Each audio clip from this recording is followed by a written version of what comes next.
canción religiosa. Sí, es verdad. Despacio.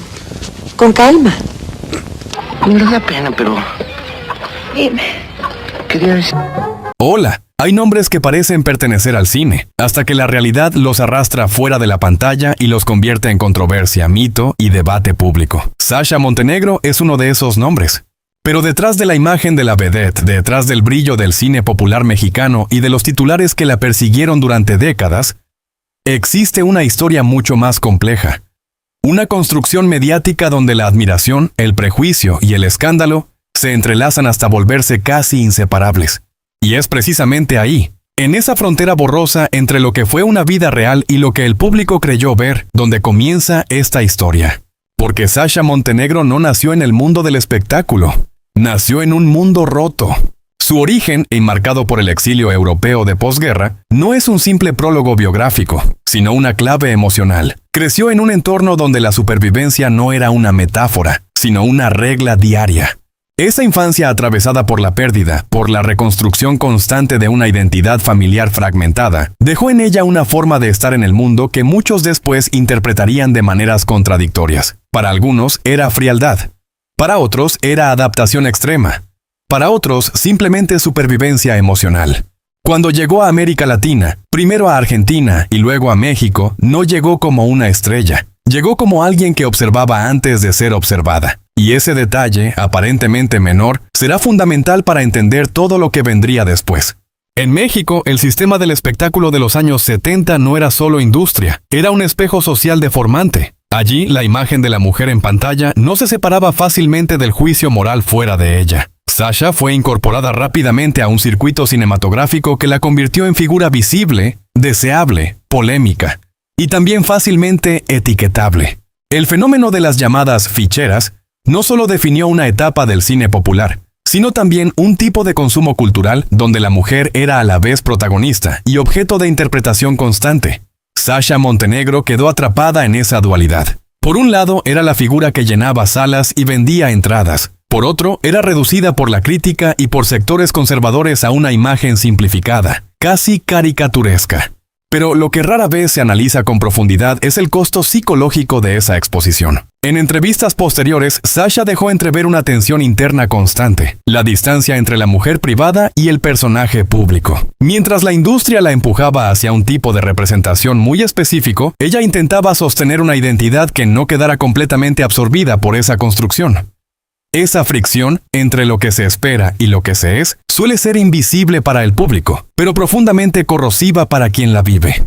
Sin embargo, el punto de inflexión de su historia pública no está únicamente en el cine. Está en el momento en que su vida cruza con la esfera del poder político más alto de México. José López Portillo, expresidente del país, aparece en este relato no solo como figura histórica, sino como símbolo de una etapa donde política, privilegio y decadencia institucional convivían en tensión constante. La relación entre ambos fue interpretada de múltiples formas por la prensa y la opinión pública. Algunos la narraron como romance, otros como escándalo, otros como una historia de poder desigual donde la percepción social pesaba tanto como los hechos mismos. Y es aquí donde la narrativa se vuelve especialmente delicada, porque la línea entre realidad y reconstrucción mediática comienza a desdibujarse peligrosamente. La famosa residencia conocida popularmente como la Colina del Perro se convirtió en el escenario simbólico de esa etapa final del expresidente. Más allá de los relatos sensacionalistas que circularon durante años, lo que realmente importa en el análisis histórico no es la exageración, sino el contexto. Un entorno de aislamiento, deterioro físico y controversia pública que alimentó todo tipo de interpretaciones. Y Sasha, en ese contexto, quedó situada en el centro de una narrativa que muchas veces la superaba. Aquí aparece uno de los elementos más importantes y menos discutidos de toda su vida, la construcción del personaje femenino en el imaginario colectivo. Porque mientras el cine la había convertido en símbolo de deseo, la política la transformó en símbolo de controversia. Y entre ambas imágenes, la persona real quedó atrapada en un espacio cada vez más estrecho, donde cualquier gesto podía ser reinterpretado, cualquier silencio podía ser sospechoso, cualquier presencia podía ser juzgada.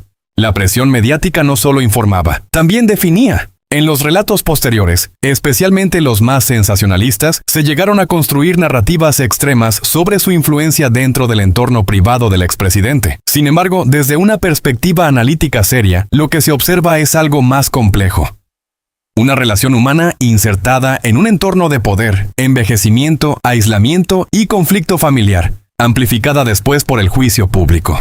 La familia de López Portillo, como ocurre en muchas disputas de herencia y legado, expresó preocupaciones, interpretaciones y versiones que contribuyeron a alimentar el debate público. Pero incluso esas voces deben leerse dentro del contexto emocional y político en el que surgieron. Sasha Montenegro, por su parte, cargó con un papel que nunca terminó de controlar, el de personaje público permanente. Lo más revelador no es lo que se dijo de ella, sino lo que el sistema mediático hizo con ella. Cada etapa de su vida fue reinterpretada bajo una lente distinta. Primero la vedette, luego el símbolo erótico, después la figura polémica asociada al poder político. En ningún momento el relato público parecía dispuesto a detenerse en la complejidad humana. Y ahí aparece la verdadera tensión de esta historia, la diferencia entre identidad y proyección. Porque cuando una figura pública se convierte en pantalla de los miedos, deseos y juicios de una sociedad, deja de pertenecer completamente a sí misma. Se vuelve un espacio donde otros proyectan lo que necesitan creer. En sus últimos años, el relato en torno a Sasha Montenegro ya no era solo sobre cine o política, sino sobre memoria, vejez y la forma en que la opinión pública reescribe el pasado sin pedir permiso. Y es aquí donde esta historia alcanza su punto más alto de complejidad. Porque al mirar atrás, ya no se trata de decidir si las narrativas fueron justas o injustas, verdaderas o exageradas. Se trata de entender cómo una mujer que sobrevivió a múltiples transformaciones culturales terminó convertida en un símbolo contradictorio de deseo, poder y controversia. La pregunta final no es ¿qué hizo Sasha Montenegro? La pregunta real es ¿qué hizo la sociedad con Sasha Montenegro? Y cuando esa pregunta se formula con honestidad, el relato cambia por completo. Lo que antes parecía un escándalo lineal se convierte en un espejo incómodo. El de una industria que construye ídolos y después los juzga. El de una prensa que amplifica versiones sin matices. Y el de un público que consume historias sin detenerse siempre a distinguir entre persona y personaje. Quizás por eso su historia sigue generando debate. Porque en el fondo, Sasha Montenegro no es solo una figura del pasado del cine o de la política mexicana. Es también un recordatorio de cómo la fama puede convertirse en una forma de encierro, donde la identidad real queda atrapada entre versiones que nunca terminan de coincidir. Y al final, cuando el ruido mediático se apaga, lo que queda no es el escándalo, sino la complejidad de una vida que nunca pudo ser reducida a una sola historia. Porque cuando se pronuncia el nombre de Sasha Montenegro, muchos recuerdan el brillo del cine, la figura mediática, la mujer que ocupó titulares durante décadas. Pero detrás de esa superficie cuidadosamente iluminada, existe una narrativa mucho más compleja, tejida entre versiones contradictorias, silencios estratégicos y una constante batalla por definir quién tuvo realmente el control de la historia. Todo comienza, o quizá todo se distorsiona, en un escenario inesperado, Sevilla, durante la Semana Santa. No como un punto de partida romántico, sino como un espacio simbólico donde lo colectivo y lo íntimo se confunden. Entre incienso, multitudes y procesiones, Sasha no aparece como una estrella en su pedestal habitual, sino como una figura diluida en la masa, casi anónima por un instante. Y es precisamente en esa disolución momentánea de la identidad pública donde surge el primer conflicto narrativo, el encuentro con José López Portillo. Aquí la historia deja de ser lineal y se convierte en disputa de memorias. Para ella, un instante casi accidental, una voz que rompe el ruido de la procesión, un giro del destino sin planificación visible. Para él, años después, un reencuentro cargado de intencionalidad, casi una escena escrita de antemano. Dos relatos, dos verdades incompatibles, y en medio un detalle esencial que suele pasar desapercibido. La construcción de la imagen pública siempre empieza con la manipulación del origen. Porque no importa solo lo que ocurrió, sino quién tiene el poder de contarlo. A partir de ese punto, la relación deja de pertenecer al ámbito privado y entra en un territorio mucho más delicado, el de la percepción colectiva. Ella, actriz asociada al imaginario popular del cine mexicano. Él, expresidente marcado por el peso de la historia política y el desgaste de la opinión pública. No es simplemente una diferencia de edad lo que define esta conexión, sino una diferencia de mundos. Él no solo representa a una persona, sino a una estructura de poder ya instalada, con familia, instituciones, discurso público y legado oficial. Ella, en cambio, representa la esfera de lo visible pero no institucional, lo admirado pero no legitimado dentro de los mismos códigos sociales. Y ahí comienza el verdadero conflicto invisible, la colisión entre lo público y lo privado. Mientras en el exterior se mantiene una narrativa de estabilidad familiar en torno a Carmen Romano, mujer culta, pianista, figura de Estado, acostumbrada a sostener la imagen institucional de un matrimonio presidencial, en el interior se va gestando una fractura emocional que no necesita escándalo para existir. Lo que la historia posterior revela no es simplemente una infidelidad, sino algo más estructural, la existencia de vidas paralelas sostenidas durante años bajo distintas formas de silencio. El problema no es solo la relación entre Sasha y López Portillo. El problema es el sistema de negación que la rodea. A medida que la relación avanza, el foco mediático empieza a desplazarse. Sasha ya no es únicamente una figura del entretenimiento. Se convierte en símbolo, en rumor, en punto de debate nacional. Y en ese proceso ocurre algo fundamental. Pierde el control de su propia imagen. Cada decisión personal se transforma en interpretación pública. Cada gesto íntimo se vuelve material narrativo. Cada ausencia de explicación alimenta una versión externa. En ese contexto, la maternidad aparece no como un hecho aislado, sino como un punto de quiebre dentro del relato social. La llegada de sus hijos, Nabila primero, Santipime, Alexander después, no solo intensifica la exposición mediática, sino que introduce una dimensión que el público raramente procesa con matices, la coexistencia de lo privado absoluto dentro de una figura ya convertida en personaje público. Porque mientras la opinión pública discute moralidad, legitimidad o escándalo, en paralelo se desarrolla una vida cotidiana que no aparece en los titulares, cuidados, decisiones, vínculos afectivos, tensiones silenciosas. Y es ahí donde la figura de Sasha comienza a dividirse en dos planos irreconciliables, la Sasha narrada por los medios y la Sasha vivida en lo íntimo. El problema de las figuras públicas no es solo ser observadas, sino ser reducidas. Con el paso del tiempo, el relato se desplaza hacia otro elemento aún más sensible, la herencia, el poder material y la dimensión jurídica de una relación que ya no es solo emocional, sino estructural. Las propiedades, los documentos notariales, las decisiones patrimoniales, todo empieza a formar parte de una narrativa donde el amor deja de ser el centro y es sustituido por la sospecha, la interpretación y la disputa. Pero reducirlo todo a una cuestión económica sería simplificar demasiado.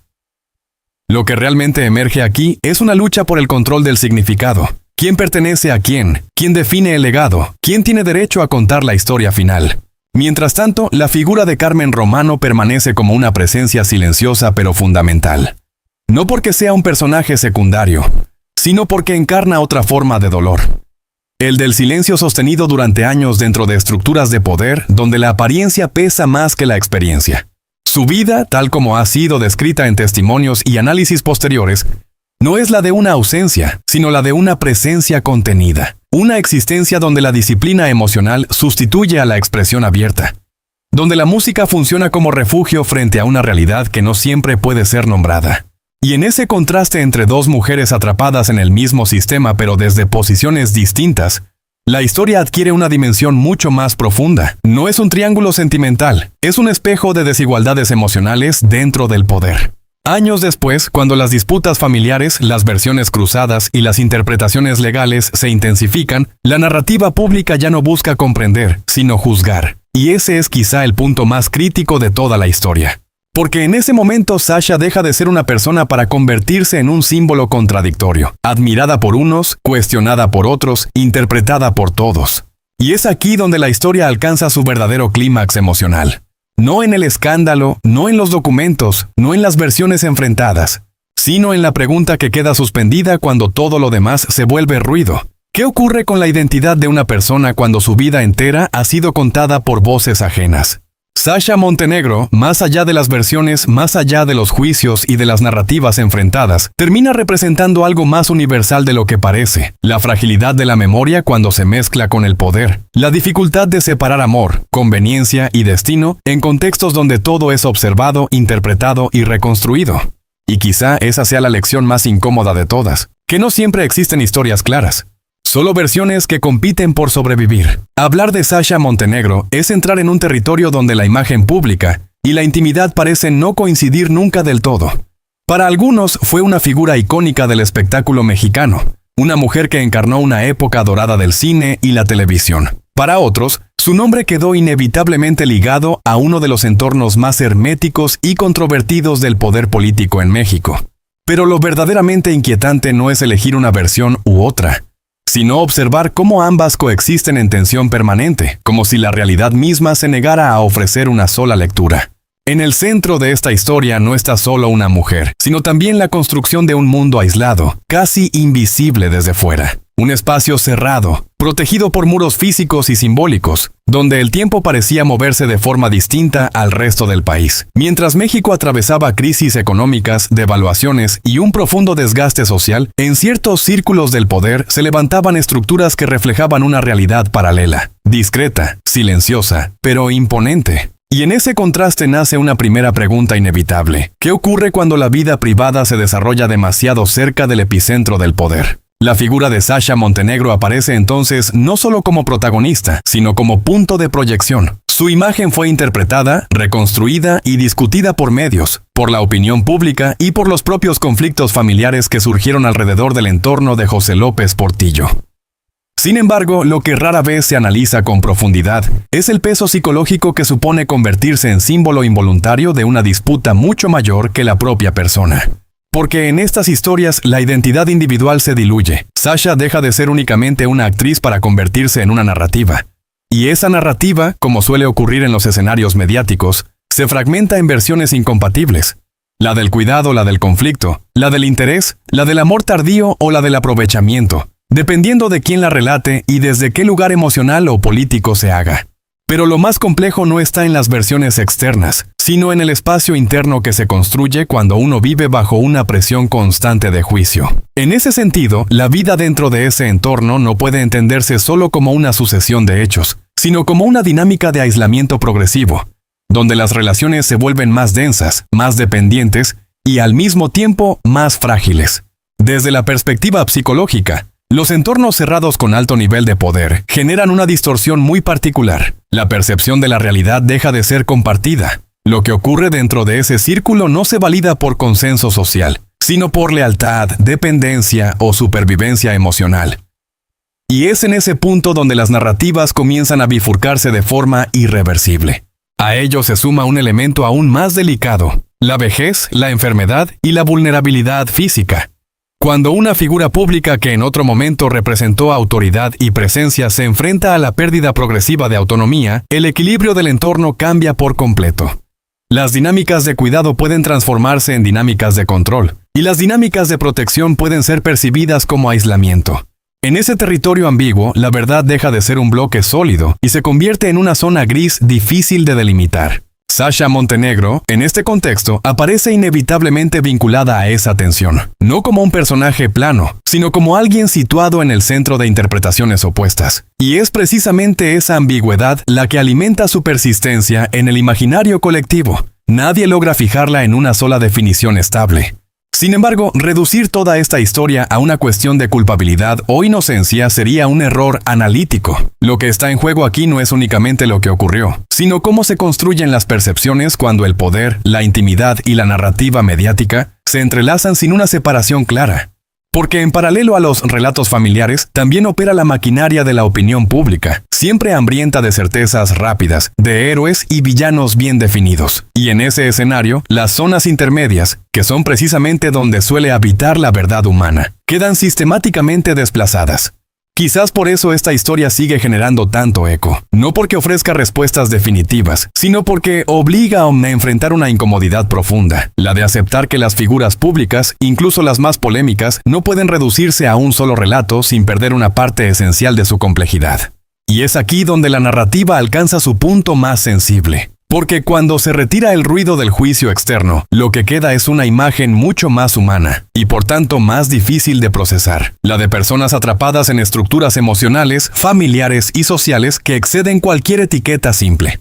Al final, Sasha Montenegro no es solo un nombre asociado a la polémica, ni únicamente a la memoria del espectáculo. Es también un recordatorio incómodo de cómo el poder transforma las relaciones personales, de cómo la enfermedad altera las jerarquías invisibles dentro de una familia, y de cómo la opinión pública puede convertir una historia íntima en un escenario de disputa colectiva. Y tal vez ahí reside la verdadera conclusión que rara vez se pronuncia en voz alta. que detrás de cada figura envuelta en controversia no hay un símbolo, sino una suma de contradicciones humanas, y comprender eso no absuelve ni condena, pero sí obliga a mirar con más profundidad.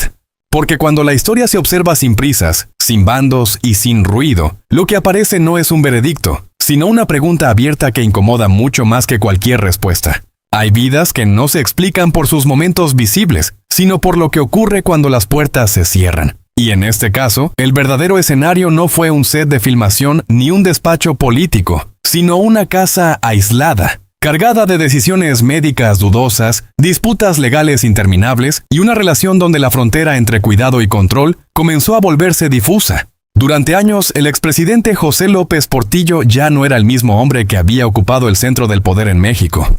Su salud se debilitaba, su lucidez se fragmentaba y su entorno se convertía en un espacio donde cada firma parecía pesar más que su voluntad real. Y en ese contexto aparece una carta que no nace de la espontaneidad, ni de una claridad mental plena, sino de una construcción silenciosa. Abogados, asesorías, decisiones tomadas alrededor de él más que por él. Un documento que, visto desde fuera, parecía coherente, incluso solemne, pero que dentro de la historia adquiere otro matiz, el de una voluntad posiblemente guiada, sostenida por otros, mientras su autor original se desdibujaba lentamente detrás de su propia firma. Esa firma no fue un simple gesto administrativo, fue un punto de inflexión.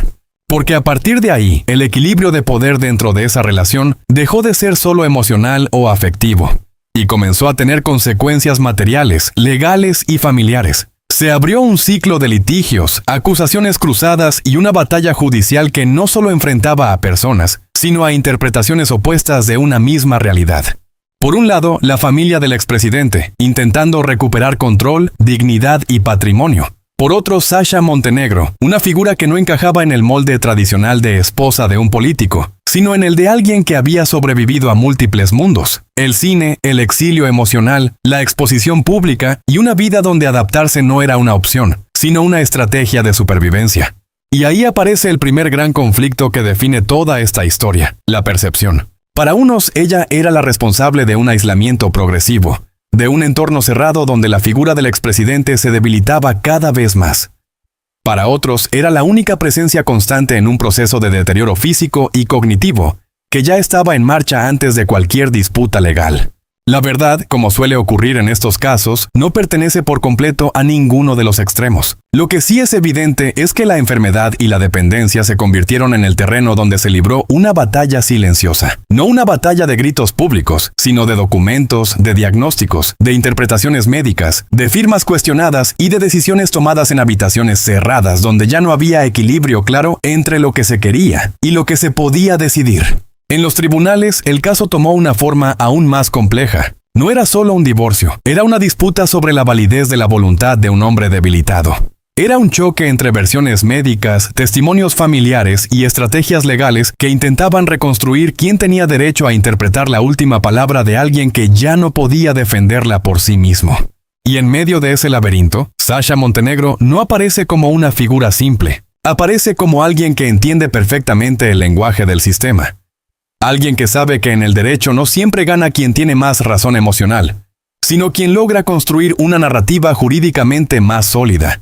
Y ese es uno de los puntos más incómodos de toda esta historia, la inteligencia estratégica dentro de un contexto profundamente humano. Porque mientras los tribunales analizaban firmas, estados de salud y documentos contradictorios, en paralelo se estaba desarrollando otra dimensión mucho más silenciosa, la del desgaste físico, la dependencia médica y el deterioro progresivo de una vida que ya no pertenecía del todo a su propio protagonista. El poder en ese entorno no se veía como autoridad política, sino como control cotidiano, medicación a acceso, decisiones domésticas, aislamiento progresivo del entorno familiar original. Y esa es la parte más difícil de nombrar, porque no siempre hay pruebas absolutas, solo testimonios, percepciones y fragmentos de memoria. Cuando finalmente los tribunales superiores dieron su resolución, no solo se cerró un expediente legal, se cerró también una narrativa pública. La de quién tenía legitimidad sobre qué.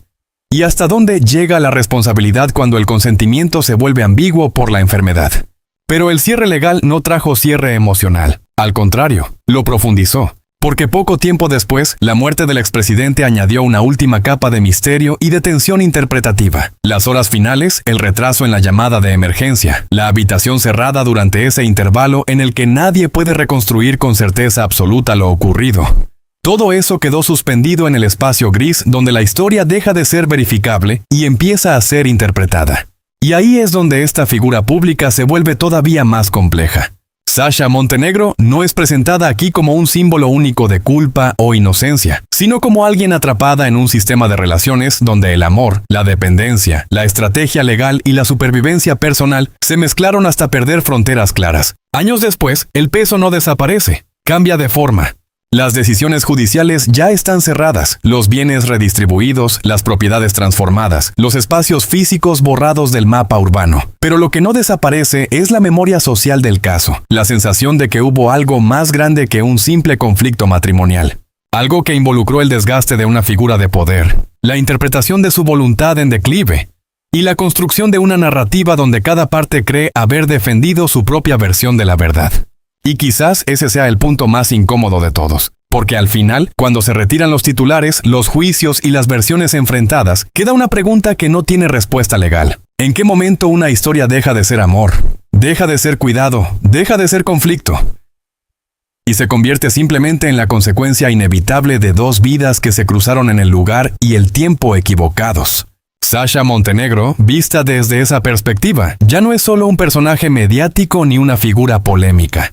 Es el reflejo de algo más profundo. La fragilidad de la voluntad humana cuando el cuerpo y la mente ya no avanzan al mismo ritmo. Y cuando el mundo exterior sigue exigiendo decisiones como si nada hubiera cambiado. Y ahí, en ese punto final sin cierre definitivo, es donde esta historia realmente se vuelve universal. Hay figuras que no se entienden en el instante en que aparecen en pantalla. Necesitan distancia, tiempo y sobre todo silencio alrededor para que su historia deje de ser un titular y empiece a parecerse a una pregunta incómoda. Sasha Montenegro es una de esas figuras. Durante décadas fue mirada como estrella, como símbolo del cine de una época, como presencia magnética en la cultura popular mexicana. Pero detrás de esa imagen cuidadosamente reconstruida por la industria del entretenimiento y por la prensa del corazón, se esconde una narrativa mucho más compleja, más contradictoria y sobre todo más humana de lo que los extremos suelen permitir. Porque si uno se acerca demasiado a su historia, descubre algo inquietante. No es una línea recta de ascenso, ni una caída dramática, sino un tejido de decisiones, oportunidades, contextos políticos, silencios mediáticos y sobre todo interpretaciones que cambian según quien cuenta la historia. Sasha Montenegro no fue simplemente una actriz del cine de ficheras. Fue un rostro que apareció en un momento en que el cine mexicano buscaba sobrevivir a su propia transformación. Una industria que ya no era el cine de oro, pero que aún conservaba un público sediento de figuras femeninas fuertes, provocadoras, visibles. Ella encajó ahí con precisión casi quirúrgica. Mirada segura, presencia escénica dominante y una imagen que la cámara no ignoraba.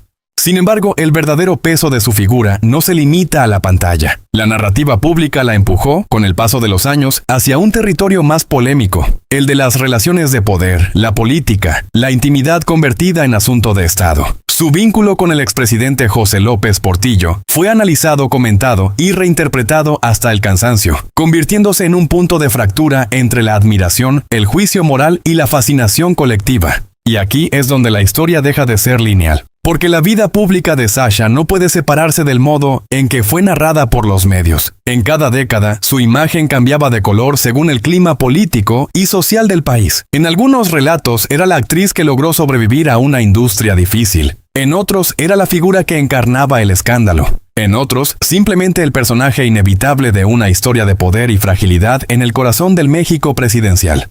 Pero lo que rara vez se analiza con calma es el costo psicológico de vivir dentro de esa constante reinterpretación pública. Cuando una persona deja de ser percibida como individuo y pasa a ser símbolo, cada gesto se vuelve sospechoso, cada silencio se vuelve argumento, cada decisión se convierte en prueba de algo más grande que ella misma. En sus últimos años, ya alejada de los escenarios y viviendo en Cuernavaca, la imagen pública de Sasha se desvaneció casi por completo, y con ese silencio comenzaron también las lecturas retrospectivas. Algunos la recordaban como una mujer fuerte que supo abrirse paso en un mundo dominado por estructuras masculinas muy rígidas. Otros, en cambio, la colocaban dentro de una narrativa más crítica, donde el ascenso personal estaba inevitablemente ligado a las dinámicas del poder político y mediático de su época. Pero hay algo que ambos relatos suelen pasar por alto: la dimensión humana del desgaste. El cuerpo, con el tiempo, empieza a contar su propia historia sin pedir permiso. Y en el caso de Sasha, ese final estuvo marcado por una enfermedad pulmonar grave que se desarrolló tras años de consumo de tabaco, un hábito que formaba parte de la estética y la cultura audiovisual de su generación. Fumar no era solo un acto personal, era también un recurso visual, un gesto cinematográfico, una identidad construida en pantalla. Pero el tiempo no distingue entre lo estético y lo biológico. La enfermedad llegó como llegan estas cosas, sin dramatismo inmediato, pero con persistencia. Y en ese tramo final, la narrativa pública se volvió casi inexistente, como si la figura mediática necesitara desaparecer para dar paso a la persona real, aislada del ruido que la había acompañado durante décadas. Sin embargo, lo que hace su historia tan discutida no es solo su carrera ni su vida privada, sino la forma en que el público la reconstruyó después. En el imaginario colectivo, Sasha se convirtió en un personaje de contrastes extremos, para unos símbolo de ambición, para otros figura de supervivencia. Para otros más, simplemente un reflejo de una época donde los límites entre cine, política y vida privada eran mucho más difusos que hoy. Y es precisamente ahí donde aparece el verdadero conflicto narrativo. Porque cuando una sociedad observa a una mujer que ha estado cerca del poder, la pregunta casi nunca es neutral. Se mezcla la admiración con la sospecha, el mito con el juicio moral, la fascinación con la condena. Sasha Montenegro fue absorbida por ese mecanismo durante años, incluso cuando ella ya no ocupaba el centro del escenario. En los últimos años de su vida, el silencio mediático fue casi total, y ese silencio, lejos de aclarar la historia, la volvió aún más interpretable. Sin entrevistas recientes, sin apariciones públicas constantes, su figura quedó suspendida entre el recuerdo y la especulación. Y entonces llega el final, que es donde la narrativa pública suele buscar sentido retroactivo. Su muerte